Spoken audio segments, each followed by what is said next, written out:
Assalamualaikum warahmatullahi wabarakatuh. Salam sejahtera bagi kita semua.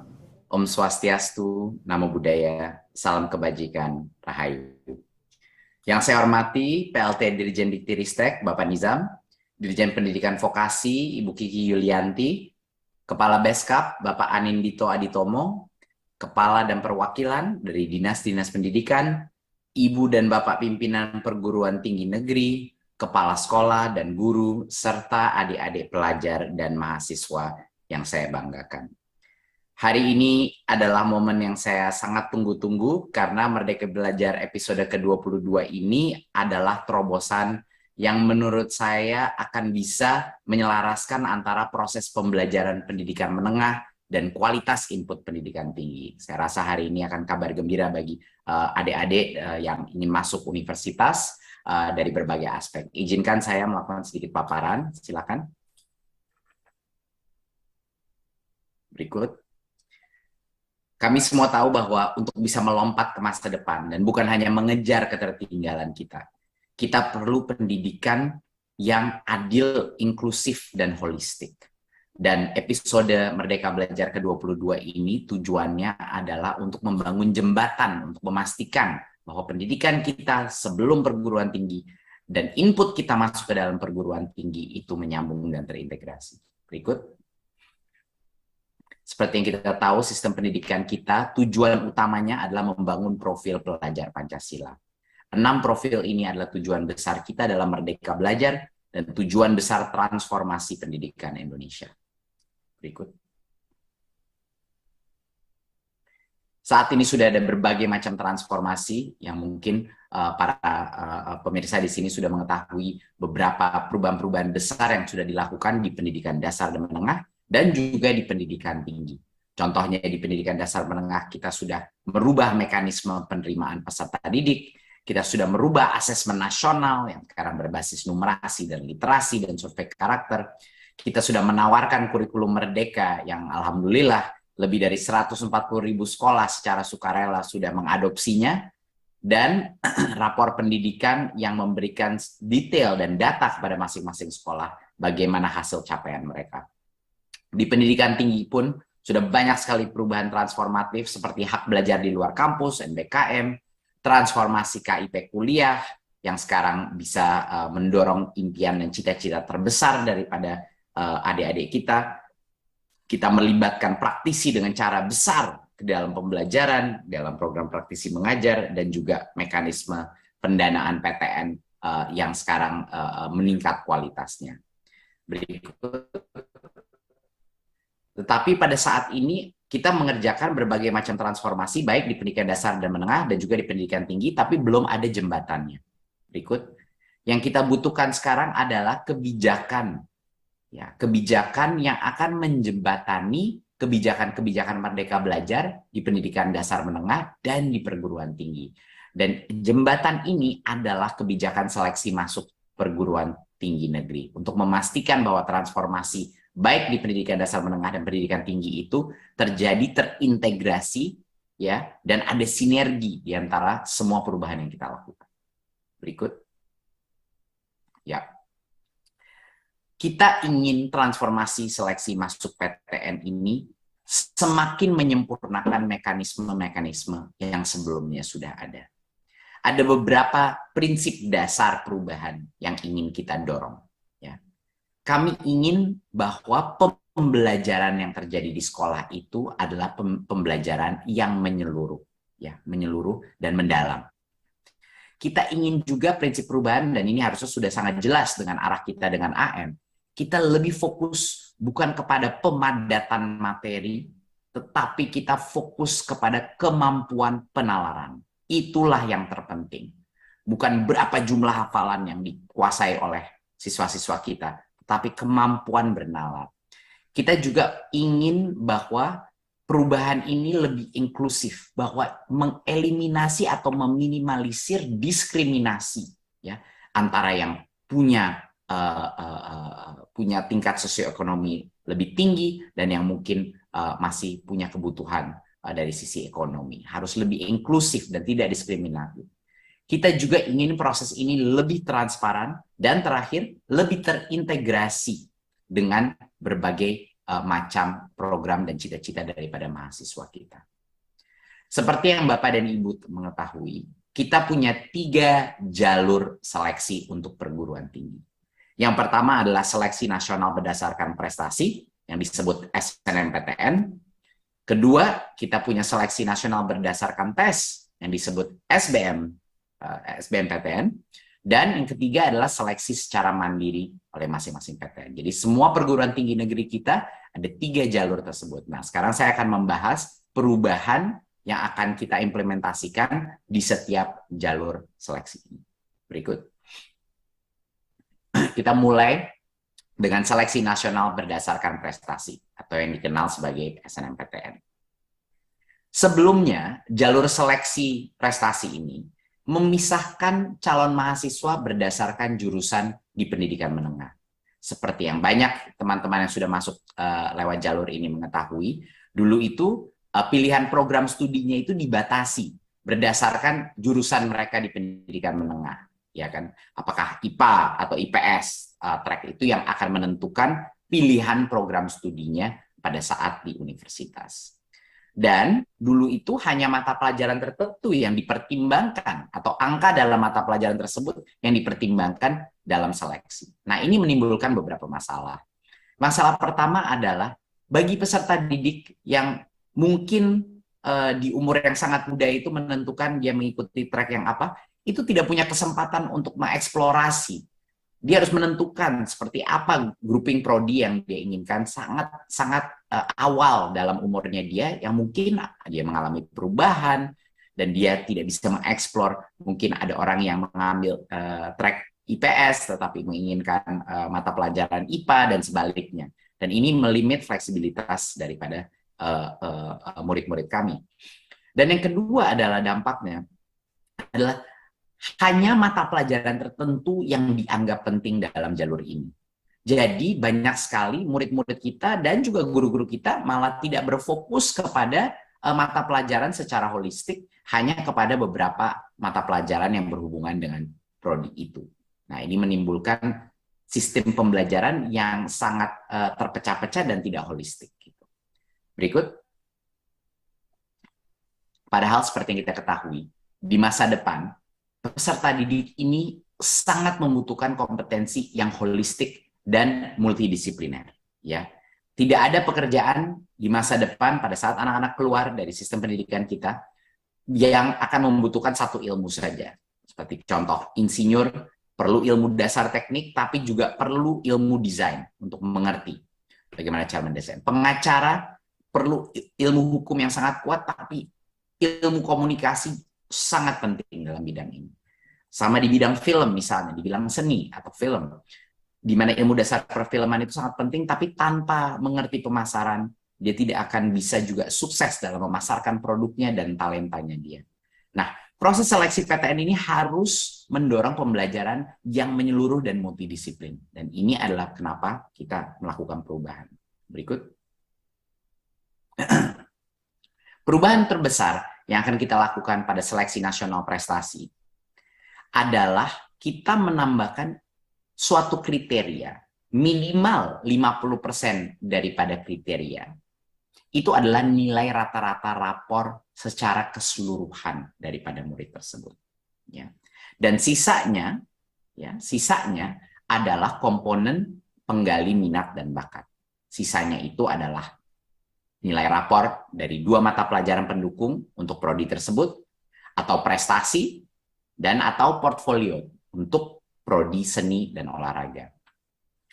Nah, perubahan terbesar di sini adalah kita memastikan bahwa minimal 50% daripada bobot penilaian dalam jalur seleksi nasional berdasarkan prestasi ini adalah minimal 50% itu nilai rata-rata rapor secara keseluruhan. Dengan ini kita akan memastikan bahwa setiap murid masih mementingkan pembelajaran dia di tingkat jenjang sekolah menengah, ya, dan tidak mengabaikan atau menelantarkan mata pelajaran lainnya. Tetapi tetap PTN bisa menentukan komposisi persentase antara komponen 1 dan komponen 2. Ya. Jadinya asal minimal 50% itu nilai rata-rata, sisanya adalah terserah Bisa nilai rata-rata ditinggikan oleh PTN, bisa juga seluruh 50%-nya lagi pilihan dari PTN dan prodi tersebut untuk menentukan apa komposisinya. 2 mata pelajaran pendukungnya berapa persen, prestasinya berapa persen, dan lain-lain. Ya. Dan penentuan ini bisa saja berbeda antara prodi di dalam PTN yang sama. Jadi kalau di dalam PTN yang sama, prodinya berbeda, mereka masing-masing prodi boleh menentukan komponen beratnya. Apakah dia mau 50% full kepada 2 mata pelajaran pendukung, atau mungkin dibagi 25% mata pelajaran pendukung, atau 25% prestasi dalam suatu lomba atau suatu kriteria kompetisi, itu dipersilahkan kepada PTN-nya. Tapi perubahan yang terbesar adalah kami memasang 50% daripada bobot itu adalah nilai rata-rata secara keseluruhan, seluruh mata pelajaran. Sehingga semua mata pelajaran masih ada bobotnya dan nilainya. Berikut. Ya. Dan apa yang akan terjadi kalau kita melakukan perubahan ini? Peserta didik akan terdorong untuk berprestasi di seluruh mata pelajaran. Ya. Dan guru-gurunya pasti akan juga bisa melihat bahwa ada motivasi bagi peserta didik untuk mendapatkan angka yang cukup baik di seluruh rapor murid tersebut. Dan peserta didik juga terdorong untuk mengeksplorasi minat dan bakatnya secara mendalam. Jadinya, walaupun ada 50% bobot itu adalah nilai seluruh pembelajaran, masih sampai dengan 50% sisanya itu bisa berdasarkan fokus atau spesialitas daripada murid tersebut yang berhubungan dengan prodi yang sesuai dengan minat dan bakatnya. Jadinya di sini ada keseimbangan antara saya masih harus mendapatkan angka yang baik, rapor secara keseluruhan, tetapi yang harus lebih penting lagi adalah dan yang bobotnya sama besarnya dengan nilai rapor keseluruhan adalah area fokus saya atau spesialitas minat dan bakat saya. Berikut. Nah, untuk bisa sukses di jalur ini, peserta didik ini harus menyadari bahwa semua mata pelajaran itu masih penting. Ya. Jadi mereka fokus untuk belajar secara menyeluruh. Ya. Saya rasa banyak sekali guru-guru akan sangat senang dengan ini, karena banyak sekali guru-guru di tingkat SMA yang mungkin sudah melihat anaknya sudah demotivasi di beberapa mata pelajaran tertentu dan fokus kepada hanya area-area yang berhubungan dengan prodinya.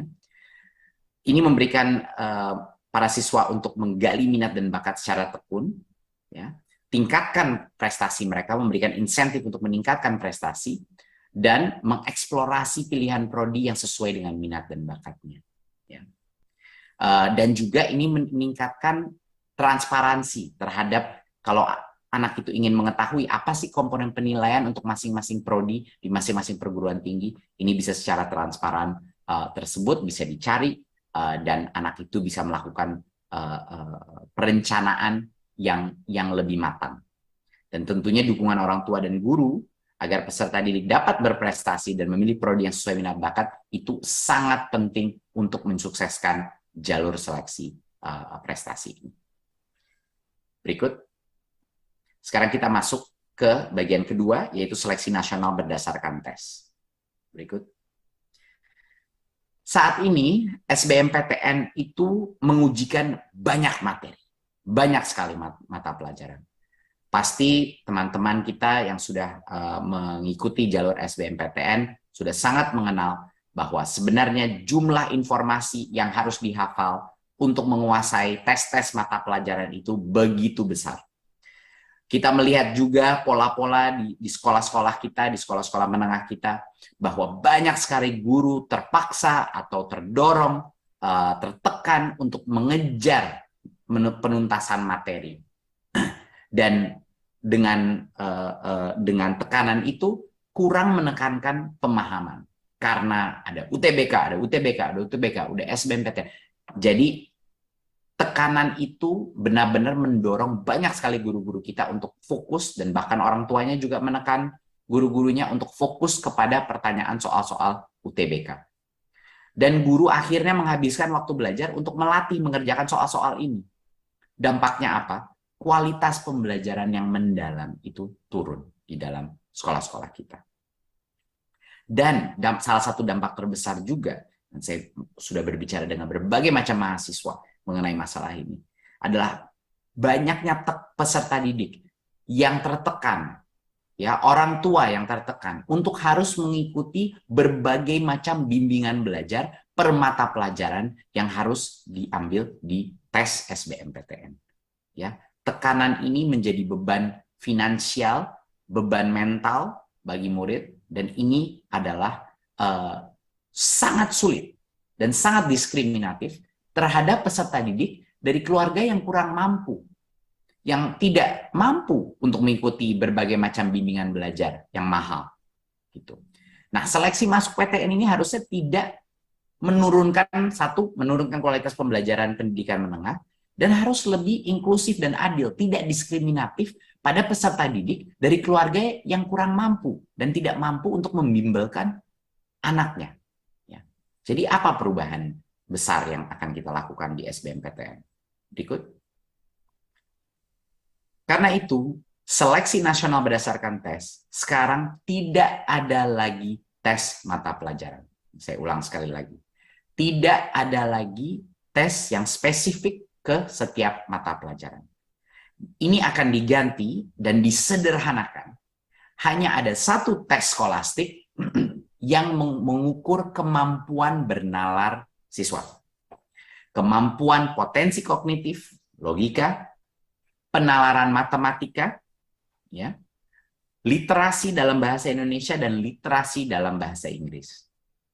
Jadi kami harap ini akan menjadi kabar yang sangat gembira bagi para calon-calon pengambil seleksi nasional berdasarkan tes, di mana tidak ada lagi tes mata pelajaran dan hanya ada satu tes yang tidak berhubungan dengan penghafalan materi, hanya berhubungan dengan kemampuan bernalar, ya, problem solving, potensi kognitif melalui tes skolastik ini. Dan literasi yang kita maksud dalam bahasa Indonesia dan bahasa Inggris bukan teknik gramatika kemampuan, tetapi kemampuan mengerti logika daripada daripada teks tersebut. Benar-benar literasi yang secara mendalam, pengertian, comprehension daripada pertanyaan tersebut. Berikut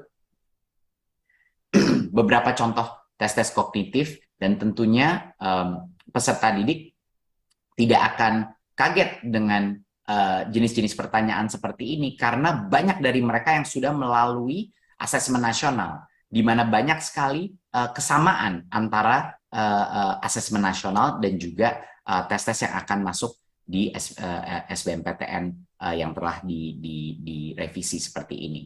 Jadi semua pertanyaannya adalah mengenai mengerti logika, ya, dan bisa menganalisa suatu problem yang kontekstual. Berikut.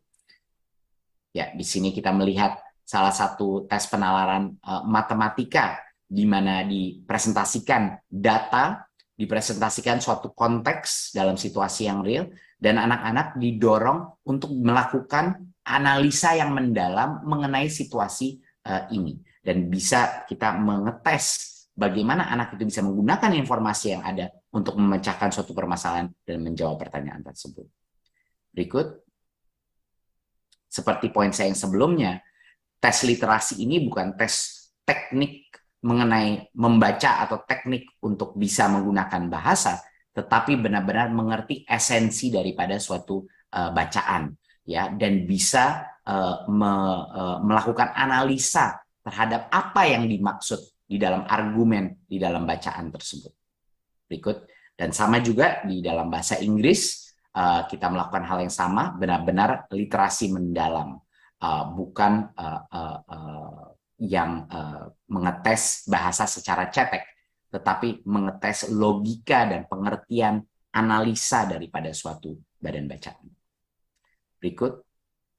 Nah, dengan demikian, skema seleksi ini akan jauh lebih adil dan memberikan kesempatan sukses kepada semua yang mengambil jalur seleksi nasional berdasarkan tes. Jadi peserta didik itu tidak lagi tergantung kepada lembaga bimbel-bimbel untuk persiapan tes. Dan bagi banyak sekali anak-anak yang termotivasi ambisi tapi keluarganya tidak mampu untuk mengirim dia kepada bimbingan belajar, ini akan menjadi kabar yang sangat gembira.